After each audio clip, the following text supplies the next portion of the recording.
कक्षा 12वीं के समस्त विद्यार्थियों को इस दिवस की प्रातः बेला का हार्दिक अभिवादन, सुप्रभात। आशा करता हूँ कि आप सभी विद्यार्थी अपने अपने घरों में परिवार सहित कुशल पूर्वक से होंगे और अपने माता पिता, अभिभावकों एवं शिक्षकों के मार्गदर्शन में अपने ज्ञान में उत्तरोत्तर वृद्धि करते जा रहे होंगे। प्रेम सिंह, प्रशिक्षित परास्नातक शिक्षक Hindi, Arden progressive school Haldwani Lamachaur, आज आपके समक्ष पूर्व प्रस्तुत आत्म कथात्मक उपन्यास जूझ के द्वितीय चलित छायाचित्र भाग 2 में शेष वाचन भावाभिव्यक्ति एवं प्रश्नोत्तर लेकर प्रस्तुत हुआ हूँ, जिसके माध्यम से आप पूर्व प्रेषित चलित छायाचित्र में वर्ण इस उपन्यास अंश की शेष कथावस्तु को पूर्ण किया जा सके और उस पर आधारित प्रश्नाभ्यास की मौखिक अभिव्यक्ति देकर आपको प्रश्नों के उत्तर अपनी भाषा में लिखने हेतु दक्ष किया जा सके, इसी आशा से प्रस्तुत है वाचन शेष वाचन भावाभिव्यक्ति एवं प्रश्नाभ्यास। चलते हैं वाचन अभिव्यक्ति की ओर। यह वाचन भावाभिव्यक्ति पेज नंबर 27 से आगे जारी की जाती है। इससे पूर्व चलित छायाचित्र में आपने देखा था कि किस प्रकार से दत्ताजी राव के पास उसकी माँ और लेखक गए और दत्ताजी राव ने उनके पिता, लेखक के पिता को अपने पास बुलाकर और लेखक से यह बात कही कि तू कल से पाठशाला जाना, और पिता ने घर आकर उसके सामने यह शर्त रखी कि 11 बजे से पाठशाला होती है, उससे पहले तुझे खेतों में काम करना है और अपना बस्ता खेत में लाकर ही वहीं से तुझे स्कूल जाना होगा, और जैसे ही छुट्टी होगी, छुट्टी के बाद फिर खेत में तुझे काम करना होगा। और रुचि, लेखक की रुचि पढ़ाई के प्रति इतनी थी कि उसने सारी शर्तों पर हाँ किया और वो खुशी खुशी स्कूल चल दिया। आगे, हाँ, खेत में काम होगा तो गैर हाजिर रहना ही चाहिए। मैं ऐसे बोल रहा था मानो मुझे सारी बातें मंजूर हैं। मन आनंद से उमड़ रहा था। उसके पिता ने शर्त रखी तो उसने कहा बिल्कुल ठीक कहते हो आप, बिल्कुल होना भी चाहिए। जिस दिन काम होगा मैं छुट्टी करनी चाहिए ताकि मुझे पिता किसी कारण से रोक ना पाए। और मन आनंद से उमड़ रहा था। मेरा मन आनंदित था कि मैं स्कूल पढ़ने जा रहा था। हाँ, इतना मंजूर हो तो पाठशाला जाना, नहीं तो यह पढ़ना लिखना किस काम का। उसने कहा बिल्कुल। पिता ने कहा कि इतना मंजूर हो तभी जाना पढ़ने लिखना, नहीं तो एक पढ़ना लिखना तेरे काम का नहीं। मैं सवेरे शाम खेतों पर आता रहूँगा ना। उसने कहा मैं बिल्कुल खेतों पर आऊँगा, देखूँगा। हाँ, यदि नहीं आया किसी दिन तो देख, गाँव में जहाँ मिलेगा वहीं को चलता हूँ, और जिस दिन ऐसा हुआ कि तू नहीं आया, जहाँ तू मिल जाएगा वहीं मैं तेरी पिटाई कर दूंगा। नहीं तुझे, तेरे ऊपर पढ़ने का भूत सवार हुआ है। उन्होंने कहा कि तेरे ऊपर पढ़ने का जो है भूत सवार हुआ है, यानी कि वो नहीं जानता था कि लेखक की रुचि किस कदर है। मुझे मालूम है बालिस्टर नहीं होने वाला है, तो कोई बैरिस्टर नहीं बनेगा तू। दादा बार बार कुरकुर कर रहा था। मैं चुपचाप गर्दन नीची करके खाने लगा था, और बार बार मेरे पिता मुझे सुना रहे थे और मैं चुपचाप खाना खा रहा था। मुझे बहुत खुशी थी कि मैं स्कूल जा रहा हूँ। रोते धोते पाठशाला फिर से शुरू हो गई, और रोते धोते मैं पाठशाला फिर चलने जाने लगा। गर्मी, सर्दी, हवा, पानी, वर्षा, भूख, प्यास आदि का कुछ भी ख्याल न करते हुए खेती के काम की चक्की में 11 से 5 बजे तक पिसते रहने से छुटकारा मिल गया। और चक्की खेती में क्या करता था, वो 11 बजे से 5 बजे तक काम करता था, उससे छुटकारा मिला। उस चक्की की अपेक्षा मास्टर की छड़ी की मार अच्छी लगती थी। मास्टर जी जब मारते थे तो मुझे वो अच्छा लगता था। और यही देखो उसके लिए एक, नहीं तो लोग क्या करते हैं, बच्चे जब मास्टर की पिटाई पड़ती है तो बच्चे रोते हैं, मास्टर की उस प्रतिक्रिया पर बहुत नाराज़ होते हैं, लेकिन लेखक को उसमें आनंद आता था। उसे मैं मज़े से सहन कर लेता था, पिटाई में मज़े से सहन कर लेता था। दोपहरी भर की कड़क धूप का समय पाठशाला की छाया में व्यतीत हो रहा था। जहाँ मैं दोपहर में खेतों में काम करता था, वह समय अब पाठशाला में व्यतीत हो रहा था। गर्मी के 2 महीने आनंद में बीत गए, और जो गर्मी के 2 महीने थे आनंद में बीत गए, फिर से 5वीं में जाकर बैठने लगा और उसी क्लास 5वीं में बैठने लगा। फिर से नाम लिखवाने की ज़रूरत नहीं पड़ी, मुझे नाम लिखवाने की ज़रूरत नहीं पड़ी। 5वीं नापास की टिप्पणी नाम के आगे लिखी हुई थी, 5वीं नापास, पास नहीं है। वो लिखा था, वो 5वीं के ही हाजिरी रजिस्टर में लिखा रह गया और वहीं लिखा था। उसके बाद में पास हो गया से मतलब है। पहले दिन कक्षा में गया तो गली के 2 लड़कों को छोड़कर कोई भी पहचान का नहीं था। केवल गली के 2 लड़के मेरे पहचान के थे, बाकी सब बच्चे नए थे। मेरे साथ के सभी लड़के आगे चले गए थे। वो मेरी मैं क्योंकि 1 साल मैंने दाखिला नहीं लिया था, तो वो 1 साल कक्षा में मुझसे आगे चले गए थे जो मेरे साथ के थे। मेरी अपेक्षा कम उम्र के और मैं जिन्हें कम अकल का समझता था, और मैं क्या था, उनसे अकल में बड़ा था, उम्र मेरी बड़ी थी, और वे सब क्या थे, मुझसे छोटे थे। उन्हीं के साथ अब बैठना पड़ेगा, यह बात कक्षा में पहुंचने पर समझ में आई और मुझे लगा कि अब तो इन्हीं के साथ बैठना पड़ेगा। मन खट्टा हो गया और मुझे क्या है, थोड़ा सा मन मेरा खट्टा हुआ, लग रहा था कि कैसे इनके साथ बैठूंगा। बाहरी अपरिचित जैसा एक बेंच के एक सिर पर कोने में जा बैठा, एक सिरे पर कोने में जा बैठा, और एक बेंच पड़ी थी, उसके एक सिरे के कोने में चुपके से मैं बैठ गया। मास्टर कौन है इसका पता नहीं था, कौन मास्टर है मुझे इसका पता नहीं था। पुरानी किताबों और पुरानी कापियों का उस कक्षा से कोई संबंध नहीं था। जो पुरानी कापियाँ थी, उन जो किताबें थी, उनका कोई संबंध नहीं था। फिर भी लट्ठे के बने थैले में उन्हें ले आया था, और मैं पुराने ही जो है एक लट्ठा माने होता है, एक कपड़ा होता है मोटा, उसके मैं जो है थैले में उनको डाल कर के लाया था। बस अड्डे पर कोई लड़का अपनी पोटली संभाले किसी इंतजार में जैसे बैठा होता है, उसी तरह मैं अपनी पढ़ाई की पुरानी धरोहर संभाले बैठा था। जिस प्रकार से कोई क्या है, कहीं जाता है तो अपने बैग को संभालते बैठता है, तो उसी प्रकार से मैं भी अपनी पुरानी उन किताबों को लिए बैठा हुआ था स्कूल में। क्या नाम है, क्या नाम है मेहमान, नया दिखाई देता है या गलती से इस कक्षा में आ बैठे हो? और उन्होंने कहा कि तुम कौन हो, मेहमान हो, इस कक्षा में नया दिखाई देते हो या कहीं गलती से आ गए, कहीं दूसरी कक्षा में थे? जो कक्षा का सबसे शरारती चौहान के लड़के ने सामने आकर खिल्ली उड़ाने के स्वर में पूछा। और लड़के मजाक करते हैं नए नए बच्चों का, तो इसी प्रकार से उस मेरे साथ भी ऐसा हुआ, लेखक कह रहे हैं। पूरा मेरे ध्यान में आया कि मेरी पोशाक भी अजनबी जैसी है, और मैंने देखा कि मेरी तो पोशाक भी अलग है। बालूगढ़ी की लाल माटी के रंग में मटमैली हुई धोती और गमछा पहनकर मैं अकेले ही था। घर का खेती का काम करता था, जैसा कपड़े मैं घर पहनता था वही कपड़े पहन के स्कूल चले जाता था। देखें देखें तुम्हारा गमछा, और उन्होंने मेरा एक गमछा लिया। गमछा क्या है, एक जिस प्रकार से एक ताउल होता है, उसी प्रकार से छोटा सा पतले कपड़े का होता है, वो उन्होंने गमछा ले लिया। और उसको क्या है, प्रायः गाँव में गमछे से पसीना पोंछा जाता है, खाने के बाद हाथ पोंछे जाते हैं, खाने से पहले हाथ धोए तो हाथ पोंछ लिए, इस प्रकार से उसको कई कामों में लिया जाता है। तो देखे देखे तुम्हारा गमछा, और चौहान के लड़के ने कहा कि लाओ तुम्हारा गमछा देखते हैं, और वो लिया, मेरा गमछा खींच लिया, गया अब मेरा गमछा, और मुझे लगता कि अभी मुझे देंगे नहीं, पूरी कक्षा में इसकी खींचातानी होगी और फट जाएगा। मुझे डर था कि इसको खींचेंगे ये सब बच्चे और ये फट जाएगा। मन में मैं यह विचार कर रुआंसा हो गया, लेकिन वैसा कुछ नहीं हुआ नहीं। मुझे तो दुख था कि कहीं ये फाड़ देंगे और फिर पिटाई लगेगी, तो ऐसा लेकिन हुआ नहीं। उस लड़के ने उसे अपने सिर पर लपेट लिया और मास्टर की नकल करते हुए उसे उतार कर टेबल पर रखकर अपने सिर पर हाथ फेरते हुए हुश की आवाज़ की, यानी कि उसने गमछा पहना और मास्टर जी की नकल की। इतने में मास्टर आ गए और वह गुंडा झट अपनी जगह पर जा बैठा, और मास्टर जी आए तुरंत वह जो शरारती बच्चा था अपनी जगह पर जा बैठा। मेरा गमछा टेबल पर ही रहा, और गमछा क्या था, वो मास्टर जी की टेबल पर ही रहा। पहले दिन ही इस घटना ने मेरे दिल की धड़कन बढ़ा दी और छाती में धक धक होने लगी। और क्या हुआ, पहले दिन ही शरारत मेरे द्वारा, मेरा गमछा वहाँ, मास्टर जी क्या समझेंगे। रणनवरे मास्टर कक्षा में आए। मास्टर का नाम था रणनवरे। टेबल पर मटमैला गमछा देखकर उन्होंने पूछा, किसका है रे? मेरा है मास्टर। तू कौन है? मैं जकाते, पिछले साल फेल होकर इसी कक्षा में बैठा हूँ। मैंने कहा कि मैं कहाँ हूँ, पिछले साल इसी कक्षा में था, इस साल फेल हो गया था पिछले साल, इसलिए इस कक्षा में बैठा हूँ। गमछा ले जा पहले। उन्होंने कहा कि पहले ये गमछा ले जा। उसने छड़ी से मेरा गमछा उठाकर नीचे डाल दिया। मैं उसे उठाने गया तो कहा, यहाँ क्यों रखा है मूर्खों की तरह? डांटा कि यहाँ क्यों रखा है? मैंने नहीं रखा मास्टर, उस लड़के ने मेरे सिर से छीन लिया और यहाँ रख दिया। मैंने उनको सच्चाई बता दी कि मैंने नहीं रखा, उस लड़के ने मुझसे छीना और यहाँ रखा। यह चौहान का बच्चा बिना बात के उटक पुटक करता है।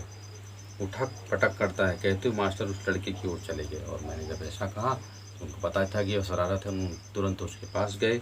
मास्टर ने मेरे बारे में और भी पूछताछ की और वामन पंडित की कविता पढ़ाने लगे। और क्या थी, एक कविता वामन पंडित की पढ़ाने लगे।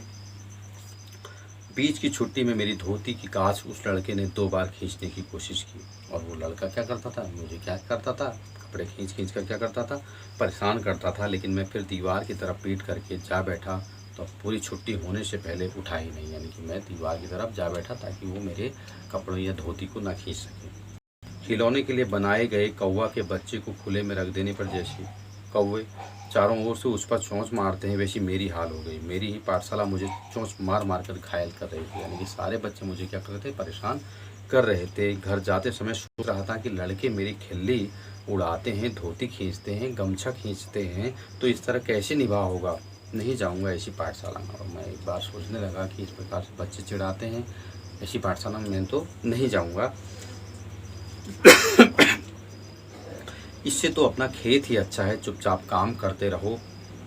गली के 2 ही लड़के हैं कक्षा में, वे भी मुझसे भी कमज़ोर हैं, वे क्या मदद करेंगे।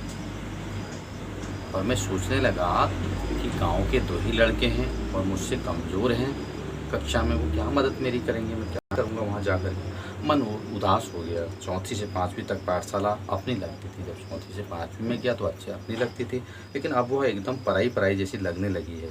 अपना वहाँ कोई नहीं है, यानी कि वहाँ फेल हो गया था, सारे बच्चे आगे चले गए थे। सवेरे बैठे हो जाने पर मैं उमंग में था, फिर पाठशाला से चला गया। और मैं जो है सुबह तो बैठने में तो बड़ा उमंग में था, लेकिन पाठशाला से चला गया। माँ के पीछे पड़कर एक नई टोपी और 2 नाड़ी वाली चड्डी मैल खाऊ रंग की 8 दिन में मंगवा ली। और तुरंत मैंने क्या है, एक नेकर माँ से मंगवाया और एक धोती कि वो नई टोपी, माँ के पीछे पड़कर एक नई टोपी और 2 नाड़ी वाली मैल खाऊ रंग की एक नेकर मैंने माँ से मंगवा ली। चट्टी पहनकर पाठशाला में और धोती पहनकर खेत पर जाना शुरू किया। और वो नेकर पहनकर कहाँ जाता था, पाठशाला जाता था, और धोती पहनकर खेत में जाना उन्होंने शुरू कर दिया। धीरे धीरे लड़कों से परिचय बढ़ गया, धीरे धीरे मेरा परिचय बढ़ गया लड़कों से। मंत्री नामक मास्टर कक्षाध्यापक के रूप में बीच में आए। और फिर उसके बाद क्या थे, जो मेरे कक्षाध्यापक थे वो मंत्री नामक अध्यापक थे, उनका नाम मंत्री था। वे प्रायः छड़ी का उपयोग नहीं करते थे, हाथ से गर्दन पकड़कर पीठ पर घूसा लगाते थे। और क्या करते थे, वो हाथ पकड़ते थे गर्दन और पीठ में मारते थे। पीठ पर एक जोर का बैठे ही लड़का हूंक भरने लगता और पिटाई लगती तो सब शांत हो जाते।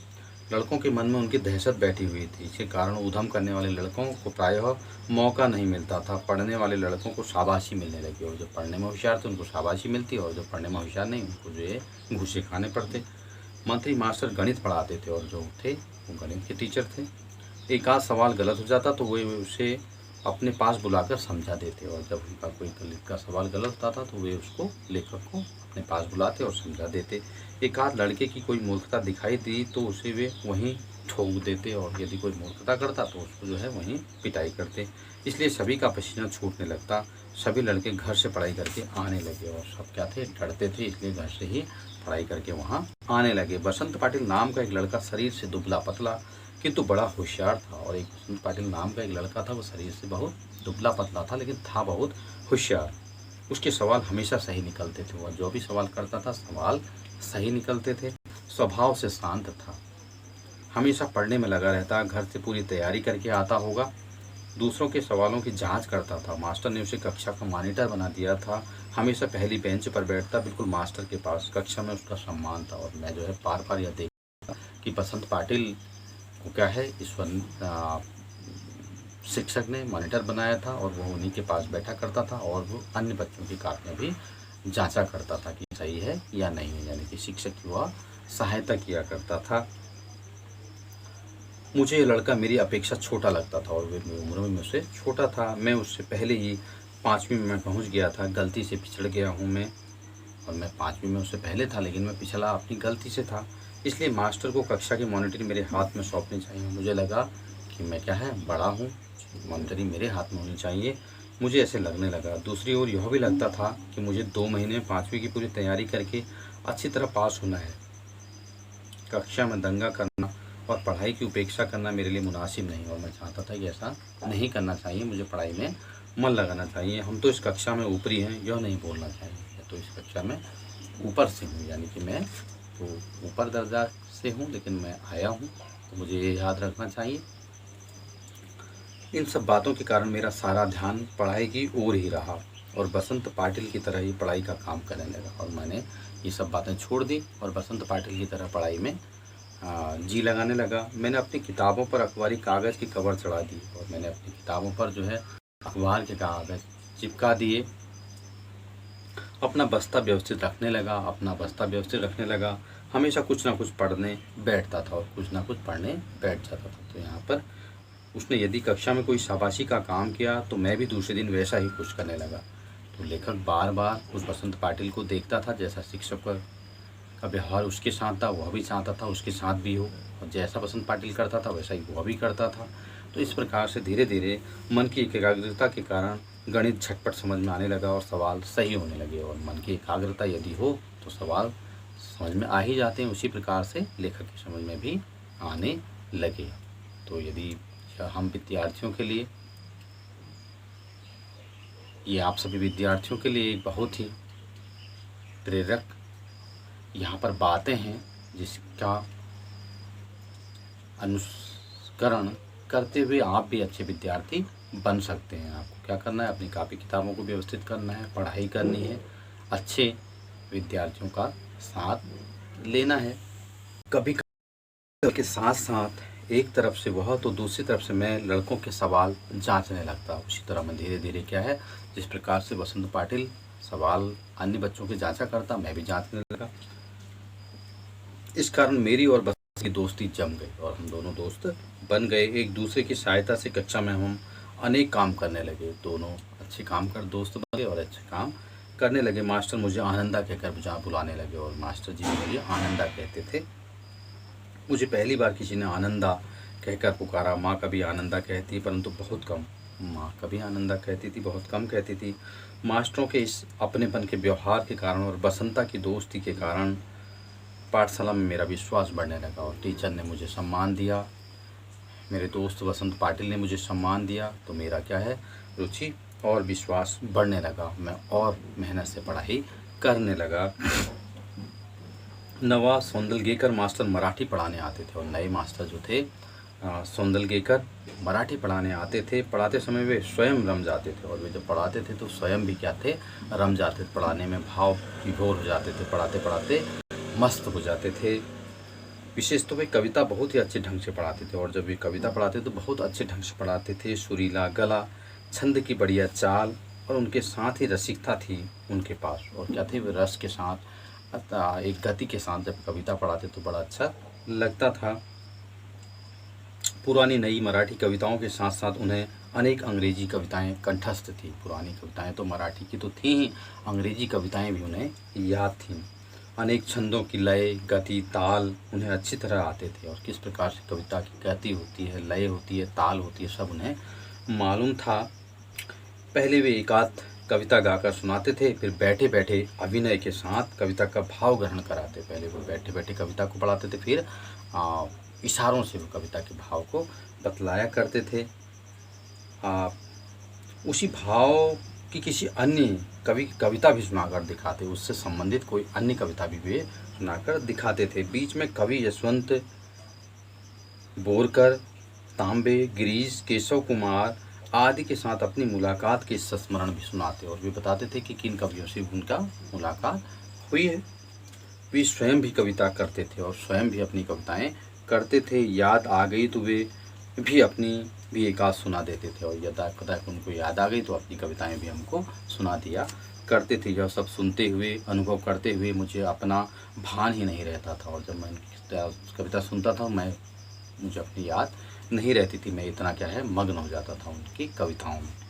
मैं अपनी आँखों और कानों में प्राणों की सारी शक्ति लगा कर दम रोककर मास्टर के हाव भाव, ध्वनि, गति, चाल का रस पीता रहता, यानी कि मैं ध्यान से उनकी कविता सुनता था।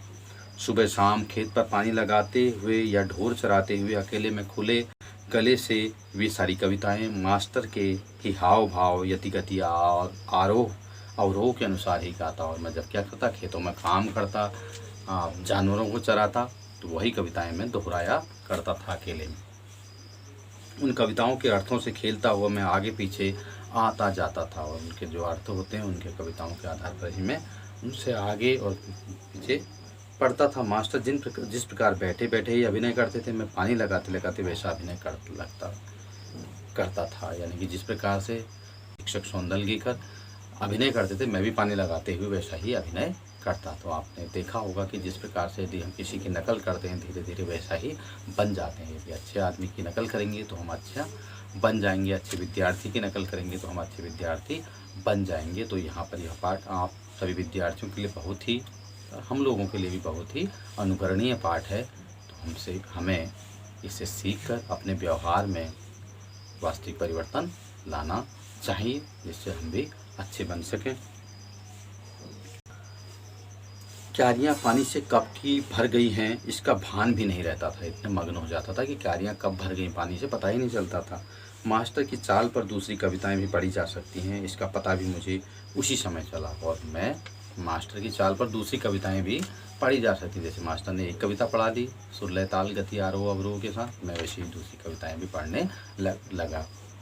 इन कविताओं के साथ खेलते हुए मुझे दो बड़ी शक्तियाँ प्राप्त हुई। पहले ढोर चराते हुए, पानी लगाते हुए, दूसरा काम करते हुए अकेलापन बहुत खटकता था। किसी के साथ बोलते हुए, गपशप करते हुए, हंसी मजाक करते हुए काम करना अच्छा लगता था। पहले मुझे क्या करना पड़ता था, किसी के साथ काम करते हुए अच्छा लगता था, दूसरे के साथ हमेशा कोई ना कोई साथ में होना चाहिए ऐसा लगता था कोई ना कोई साथ होना चाहिए। लेकिन जब से आपके अकेलेपन से कोई ऊब नहीं होती थी, जब से मैं कविता सुनता था टीचर्स के द्वारा कही, उनको मैं अकेले में गुनगुनाया करता था। मुझे तो साथ की ज़रूरत नहीं पड़ती थी, मैं अपने आप से ही खेलने लगा और मैं इन कविताओं के माध्यम से अकेलेपन में ही खेलने लगता था। इस कारण कविता ऊंची आवाज़ में गाई जा सकेगी, और मैं क्या करता था, खेल खेल में ही कविता गा करके उनको गाया करता था। किसी भी तरह का अभिनय किया जा सकेगा, और जब अभिनय एक नाटक रोल किया जा सकता है, मैं वह करता था। कविता गाते गाते थुई थुई करके नाचा जा सकता था, और मैं जो है नाचता भी था। मैं सचमुच ही नाचने लगता था। मैंने अनेक कविताओं को अपनी खुद की चाल में गाना शुरू किया, यानी कि जो अनेक कविताएं थी फिर मैं अपने धुन में उनको गाने लगा। आप बच्चे भी कविताएं गाते हैं, गाना गाते हैं, किसी गायक या कवि की कविताओं को आप अपनी भाषा में परिवर्तित कर देते हैं। अनंत काणेकर की कविता, जिसकी पहली पंक्ति इस प्रकार है, चाँद रात पसरिए ढांढरी गाया धरणी वरी। ये जो है महाराष्ट्र की कविता है। तो क्या है, मैंने मास्टर की चाल से अलग अपनी चाल में बिठाकर गाई। और कविता मैंने जिस प्रकार से मास्टर जी गाते थे वैसे नहीं, अपने अनुरूप मैंने लय बनाई और मैंने गाना प्रारंभ किया। यह चाल एक सिनेमा के गाने के आधार पर थी, और यह ऐसी धुन थी जो मैंने एक गाना देखा था। वह गाना केशव करणी जाति नामक छंद में था। तो ये कोई छंद है। उस कविता को मैं मास्टर की अपेक्षा ज़्यादा अभिनय के साथ गाता था, और मैं जिस प्रकार के मास्टर जी अभिनय करते थे उसी प्रकार का अभिनय करके मैं इस कविता को गाता था। चेहरे पर कविता के भाव पैदा करने का प्रयत्न करता था, और चेहरे पर कविता के भाव की मेरे समझ में आगे प्रयत्न करता था। मास्टर को मेरा प्रयत्न इतना अच्छा लगा कि उन्होंने छठी सातवीं कक्षा के सभी लड़कों के सामने मुझे बुलाकर गवाया, और टीचर को यह इतना अच्छा लगा कि उन्होंने सभी कक्षा सातवीं के बाद कितने कक्षा छठी और सातवीं कक्षा के बच्चों के सामने मुझसे गवाया। पाठशाला का एक समारोह में भी उसे गवाया, और जो पाठशाला का एक समारोह था मुझे उसमें अवसर दिया तो मैंने वह गीत गाया। इसके कारण मुझे लगा कि मेरे कुछ नए पंख निकल आए, और मुझे लगा कि मैं कुछ नए धुन में कविताएं कर सकता हूँ। मास्टर स्वयं कविता करते थे, और मास्टर सौंदलगीकर भी कविता करते थे। अनेक मराठी कवियों के काव्य संग्रह उनके घर में थे। मैंने देखा उनके पास अनेक मराठी कवियों के काव्य संग्रह, उनकी किताबें उनके घर में थीं। वे उन कवियों के चरित्र और उनके संस्मरण बताया करते थे। उन कवियों के जो चरित्र होते थे, उनके संस्मरण थे, वो मुझे बताया करते थे। इसके कारण ये कवि लोग मुझे आदमी ही लगने लगे थे, और मैं पहले उनको अलग समझता था, लेकिन धीरे धीरे मुझे लगने लगा कि ये मुझ जैसे ही हैं। खुद सौंदलगीकर मास्टर कवि थे, और वे खुद भी कवि थे। इसलिए यह विश्वास हुआ कि कवि भी अपने जैसा ही एक हाड़ मांस का क्रोध लोभ का मनुष्य ही होता है। तब मुझे पता चला कि मेरे जैसे ही लोग ही कवि होते हैं। मुझे भी लगा कि मैं भी कविता कर सकता हूँ और मुझे लगने लगा कि मैं भी कविता कर सकता हूँ। मास्टर के दरवाजे पर छाई हुई मालती की बेल पर मास्टर ने कविता लिखी थी। यानी कि मास्टर सौंदलगेकर के सामने ही क्या था, एक क्या थी, बेल थी मालती पुष्प की, उन्होंने उस पर कविता लिखी थी। जब मैंने देखा कि मास्टर जी ने बेल पर, इस मालती की बेल पर जो है कविता लिखी थी, तो मैं क्यों नहीं लिख सकता हूँ। वह कविता और वह लता मैंने दोनों ही देखी थी। इसी कारण मुझे लगता था कि अपने आसपास, अपने गांव में, अपने खेतों में कितने ही ऐसे दृश्य हैं जिन पर मैं कविता बना सकता हूँ। और मुझे विश्वास हुआ कि मैं तो रोज़ नए दृश्य देखता हूँ, कई दृश्य देखता हूँ, तो मैं भी कविता बना सकता हूँ। यह सब कुछ अनजाने में ही होता रहता था। भैंस चराते चराते मैं फसलों पर, जंगली फूलों पर तुकबंदी करने लगा। और यही था, मैं जब भैंस चराता था तो जंगली फूल देखता था और फसल देखता था, तो मैं भी क्या है, तुकबंदी करने लगा। उन्हें ज़ोर ज़ोर से गुनगुनाता भी था और उन कविताओं को ज़ोर से गुनगुनाता था। मास्टर को दिखाने भी लगा और मास्टर जी को दिखाने लगा वो कविता बना बना कर। कविता लिखने के लिए खीसा में कागज़ और पेंसिल रखने लगा। खीसा माने जेब। कभी वो ना होते तो लकड़ी के छोटे टुकड़े से भैंस की पीठ पर रेखा खींचकर लिखता था। और यदि मुझे कुछ लिखने की सामग्री नहीं मिलती थी, मैं कि भैंस की पीठ पर रेखा खींचकर, तो भैंस की पीठ क्या होती है, थोड़ी सूखी होती है, यदि हम कुछ उसमें अंकन कर दें तो थोड़ा छप जाता है। पत्थर की शिला पर कंकड़ से लिख लेता और कभी कभी पत्थर की शिला पर भी कंकड़ से लिख लेता था। जब कंठस्थ हो जाती तो पोंछ देता और जब वो कविता याद हो जाती उसको पोंछ देता था। किसी रविवार के दिन एक आध कविता बन जाती तो सोमवार के दिन मास्टर को दिखाता। और कभी शनिवार इतवार को छुट्टी रहती थी रविवार की, तो मैं उनको सोमवार को कविता दिखाता था। बहुत बार तो सवेरा होने तक का धीरज छूट जाता और मैं रात को ही मास्टर के घर जाकर कविता दिखाता। और कविता बन जाती तो मैं रात को ही मास्टर साहब के घर पहुंच जाता था। वे उसे देखते और शाबाशी देते और वे उसे देखते थे, शाबाशी देते थे, मेरा जो है उत्साह वर्धन करते थे। और फिर कभी कभी तो कविता के शास्त्र पर एक पूरी महफिल हो जाती और मैं उनके साथ बात करने लग जाता। वह भी मुझे बताते, बोलते बोलते मास्टर बताते कवि की भाषा कैसी होनी चाहिए, संस्कृत भाषा का उपयोग कविता के लिए किस तरह होता है। बताते थे कि कविता की भाषा क्या होनी चाहिए, कवि की भाषा क्या होनी चाहिए, कविता संस्कृत भाषा का उपयोग कविता के लिए किस तरह होता है, छंद की जाति कैसे पहचाने, उसका लय क्रम कैसे देखें, अलंकारों में सूक्ष्म बातें कैसी होती हैं, अलंकारों का भी एक शास्त्र होता है, कवि को शुद्ध लेखन करना क्यों जरूरी होता है, शुद्ध लेखन के नियम क्या हैं, आदि अनेक ऐसी बातें थीं जिसमें वे मुझे बताते रहते। मुझे उनके प्रति अपनापन अनुभव होता, अपनापा। तो क्या करते थे, जब का मैं लेकर बैठता था तो मुझे उनके साथ अपनापन लगता था। मुझे पुस्तक देते और मुझे भी क्या है, किताबें देते थे। अलग अलग प्रकार की कविता संग्रह मैं सुनाई तो लगा मैं इस ढर्रे पर कविता बनाऊं, और वे भी कविता सुनाते थे तो मुझे लगा कि इसी प्रकार से मैं भी कविता बनाऊं। फिर तो सारे दिन उस दिशा में मेरी कोशिश चलती और मैं जो है उस कविता बनाने में पूरा दिन लगाता। इन बातों से मैं सौंदलगेकर मास्टर के बहुत नज़दीक पहुंच गया और मुझे पता था कि मास्टर सौंदलगेकर के पास मैं जाता था, वो मुझे बताते थे, तो मैं कहीं ना कहीं उनके बहुत नज़दीक पहुंच गया। वो भी मुझसे स्नेह करने लगे और जाने अनजाने मेरी मराठी भाषा सुधरने लगी और मेरी मराठी भाषा सुधरने लगी क्योंकि वो मराठी के शिक्षक थे। उसे लिखते समय मैं बहुत सचेत रहने लगा, अलंकार, छंद, लय आदि की सूक्ष्मता से देखने लगा, शब्दों का नशा चढ़ने लगा और ऐसा लगने लगा कि मन में कोई मधुर बाजा बजता रहता है। और मुझे लगा कि मैं कविता करने लगा और मुझे लगता था कि मेरे अंदर कोई मधुर बाजा बजने लगता है। तो यहाँ तक यह था आनंद यादव, यह स्वयं लेखक की कथात्मक उपन्यास का एक छोटा सा अंश, जिसमें लेखक ने अपने जीवन की विशेषताओं, जीवन के मित्रों, जीवन के अभिप्रेरक व्यक्तित्वों पर प्रकाश डालकर हम सभी के लिए अनेक आवश्यक बातों पर चर्चा कर यहाँ प्रकाश में लाया है, जिससे हम भी शिक्षा ग्रहण कर अपने लिए कई आदर्शों को उपयोग में ला सकें। मैं आशा करता हूँ विद्यार्थी इस वाचन अभिव्यक्ति को सुनकर इस पाठ की विषय वस्तु को भली भांति समझने में समर्थ हो चुके होंगे और वे इस पर आधारित प्रश्नों के उत्तर अपनी भाषा में लिखने में भी दक्ष हो चुके होंगे। इसी आशा से आप सभी को धन्यवाद।